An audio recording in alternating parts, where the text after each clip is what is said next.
আজকে আমার জামাই এত বড় একটা শাস্তি দেবে আমি জীবনেও কল্পনা করতে পারিনি। তো কি হয়েছে আমার সাথে সেটা আপনাদের সাথে শেয়ার করব। তো দেখতে হলে ভিডিওটার সাথেই থাকবেন। আসসালামু আলাইকুম everyone, welcome back to my channel. আশা করি আমার ভাইয়ের আপুরে যে যেখানে আছেন আলহামদুলিল্লাহ ভালো আছেন, আমরাও আলহামদুলিল্লাহ ভালো আছি। সবাইকে হচ্ছে শুভ সকাল। ফুলগুলো তো দেখিয়ে দিলাম। তো গতকাল রাত্রে নাকি শেষ রাত্রে অনেক প্রচুর পরিমাণ বৃষ্টি হয়েছে, তো আমি তো কিছুই টের পাই না। তো আপনাদের ভাইয়ে হচ্ছে সকালবেলা উঠে বলতেছে যে প্রচুর পরিমাণে বৃষ্টি হয়েছে, চারদিকে দেখি পানি আর পানি। তো কী আর করার আছে। আর এখানে হচ্ছে একটু নুডলস রান্না করলাম। এই যে দেখেন, এটা হচ্ছে ফাইনালি আমার মহারাজ। মহারাজ হচ্ছে ঘোড়ায় চড়ে বসে আছে, সে মাত্র ঘুম থেকে উঠছে। তাকে বিরাজ করাতে আমার প্রতিদিন যা যুদ্ধ করতে হয় মনে হয় আধা ঘন্টা লেগে যায়। এমন কোনো দিন নেই তাকে বিরাজ করা নিয়ে আমার যুদ্ধ করতে হয়।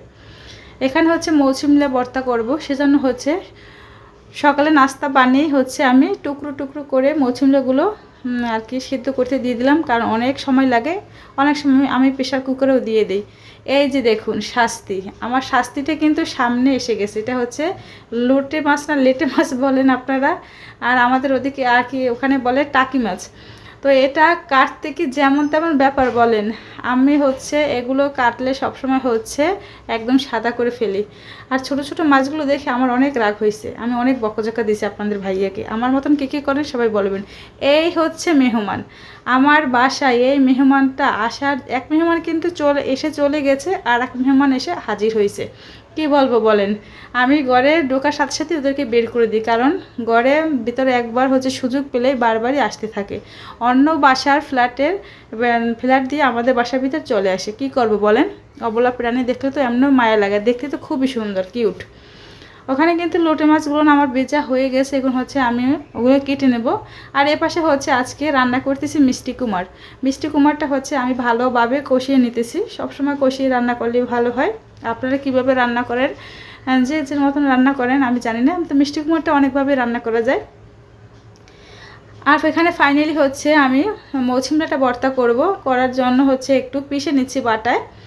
তো বাটায় পিষে নিচ্ছি। পাটায় ব্লেন্ডারও করা যায়, কিন্তু ব্লেন্ডারে তেমন একটা মজা হয় না। পাটায় পিষে নিলে খুব মজা হয়। যে কোনো ভর্তায় যেটা পিষানো লাগে সেটা হচ্ছে শিলপাটায় বেটে নিলে তার স্বাদই একটা আলাদা। বলেন আপুরা, আপনারা কিভাবে করেন সবাই কমেন্ট করে জানাবেন। কিন্তু এই কিন্তু ফাইনালি আমার ভর্তাটা বানানো হয়ে গেছে। মাছটাও কিন্তু আমার কাটা হয়ে গেছে, দেখতেই পাচ্ছেন কতটুকু সাইজের মাছ। আমার কাটতে কাটতে তো অবস্থা খারাপ, আর অনেক বকাঝকা করছি, আমার গায়ে অনেক রাগ উঠে গেছে। আসলে টাকি মাছ মানুষে কীভাবে খায় আমি জানি না, আমরা একটু অন্যভাবেই খাই।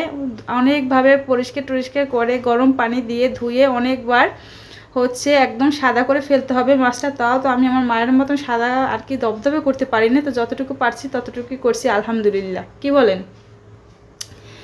এখানে হচ্ছে আমরা সবসময় হচ্ছে টাকি মাছটা ভালোভাবে পরিষ্কার করে একটা হচ্ছে পাটায় ছেঁচে নেই। ছেঁচে নেওয়ার কারণটা কি বলেন তো আপুরা।